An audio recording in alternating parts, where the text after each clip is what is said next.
Goosefeather's Curse, Chapter 9. I am proud to announce 3 new litters of kits in ThunderClan. Dostar's voice rang through the hollow above the heads of the listening cats. Behind her, the other leaders were outlined in silver from frosty moonlight. Houndstar, the Shadow Clan leader, leaned over to Volstar, River Clan. Goosefeather heard him mutter, "So close to Leafbear. Those warriors won't like having to catch prey for so many hungry mouths." Dostar must have overheard, because she continued, "ThunderClan is well prepared for Leafbear. My clan will grow strong through the coldest moons, and I will bring you our new apprentices when the warm weather returns." There were cheers from the ThunderClan cats, and Chiveclaw, the WindClan medicine cat, mewed to Cloudberry. "You'll be busy with all those little ones." Cloudberry nodded. "Thanks, starclan, they're all fitting well. Noisy, though." Echo Snout of RiverClan snorted. "In my day, kits knew when to keep quiet." Cloudberry flicked her ears. "In your day, Echo Snout, I was one of the kits under your care, and I don't remember being quiet at all." The old she-cat huffed and turned away. Above them on the great rock, the Wind Clan leader, Heatherstar, had stepped forward and was reporting a black and white dog loose on the moor. Our warriors had chased it down the Thunderpath, where a 2-leg caught it. "I gave it a scratch you won't forget about in a hurry," purred Dawnstripe, a cream-striped golden tabby. A brisk wind rattled the branches of the giant oaks, sending a flurry of raindrops spattering into the hollow. Houndstar jumped to his paws. "We should get home before the rain starts," he called. "Come, Shadow Clan." The tangle of cats parted smoothly in 4 directions, streaming up out of the hollow and plunging into the forest. Goosefeather ran beside his mother. Daisytoe was limping slightly from an ache in her haunches. With a shock, Goosefeather realized that his mother was growing old. He stayed close to her as they made their way through the trees. Thick clouds had blown in to cover the full moon, and raindrops pattered steadily onto the branches. The ThunderClan cats raced down the side of the ravine and bounded into their camp. The cats who had stayed behind came out to hear the news from the gathering, then retreated quickly into their dens as the rain pelted down. Goosefeather followed Cloudberry into their den beneath the rock. Their pelts steamed in the damp air. Cloudberry shook herself, sending drops flying into Goosefeather's muzzle. "I'd rather it was cold than wet," she complained.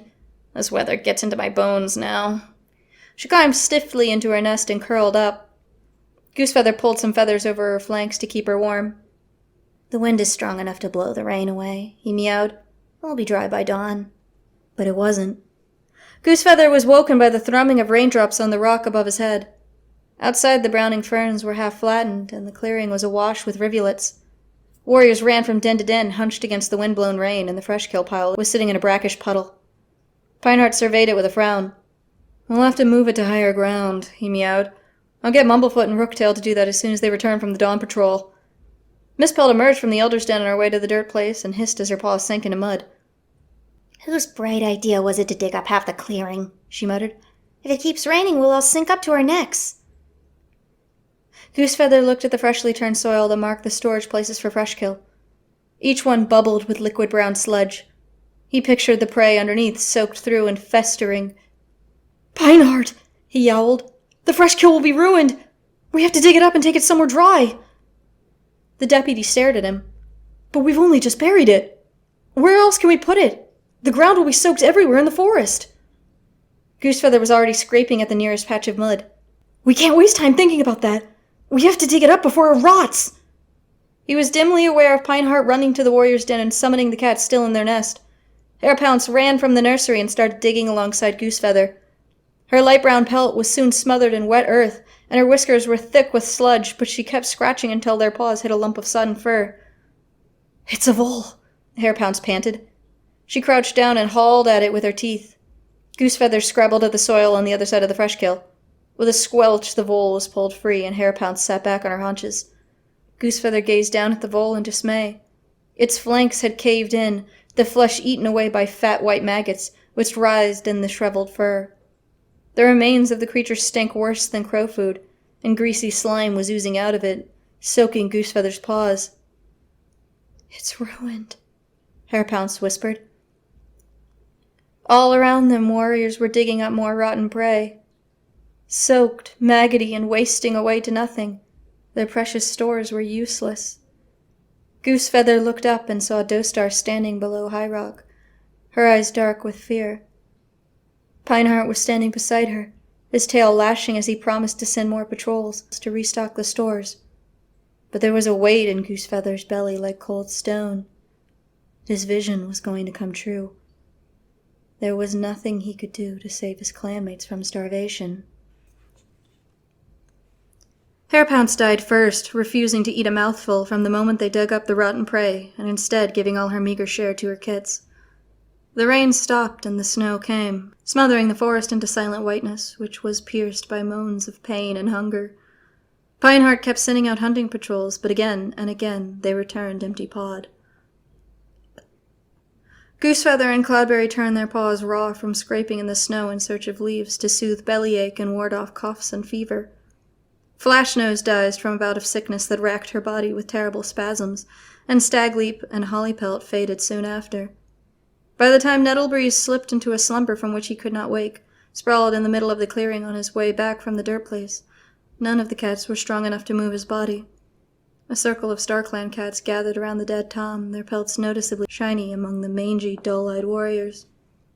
Goosefeather stared down at the stiffening ginger cat softly being covered with snowflakes and felt a surge of molten fury in his belly. Swiftbreeze staggered past, almost tripping over one of Nettlebreeze's legs. "Careful!" Goosefeather hissed. The tabby and white she-cat turned to him with clouded, vacant eyes. A scrap of bark clung to her whiskers. Goosefeather knew that some of the warriors had started chewing twigs in an effort to fill their empty bellies.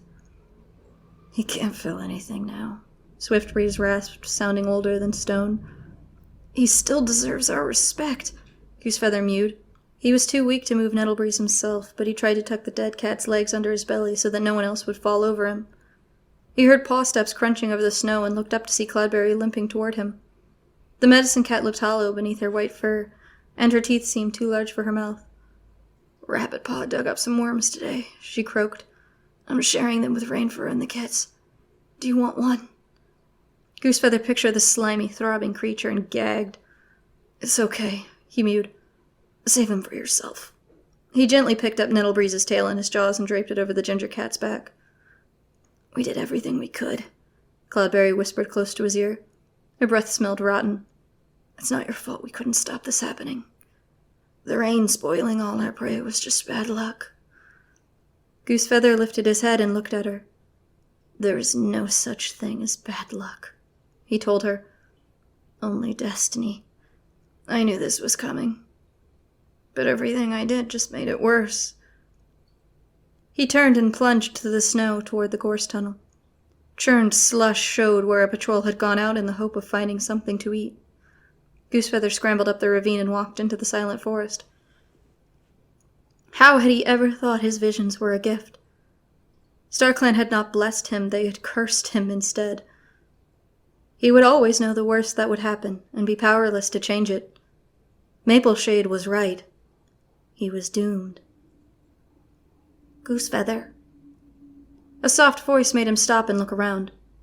A familiar dark brown figure was waiting beneath a patch of bracken. "Bearnose." The dead cat looked more alive than any of his clanmates. Goosefeather padded up to her, inhaling her sweet, leaf-fresh scent. "I have seen what is happening in ThunderClan," Bearnose murmured. "My heart is breaking for you all." Goosefeather closed his eyes and fought down the urge to wail like a kit. "I can't believe there was nothing we could do to stop it. I knew what was coming." The she-cat licked the top of his head. "You walk a difficult path, my friend. You must learn that it is not your role to change the future. Instead, all you can do is shine a light through the darkness, like the tiniest flame. Your clanmates must deal with their destinies as they unfold. You cannot be responsible for all of them." Goosefeather let out a sigh. "My gift is useless," he whispered. "Without power, everything I see, everything I know, will bring me nothing but pain." He lifted his head and opened his mouth in a yowl. "StarClan! Why have you done this to me?"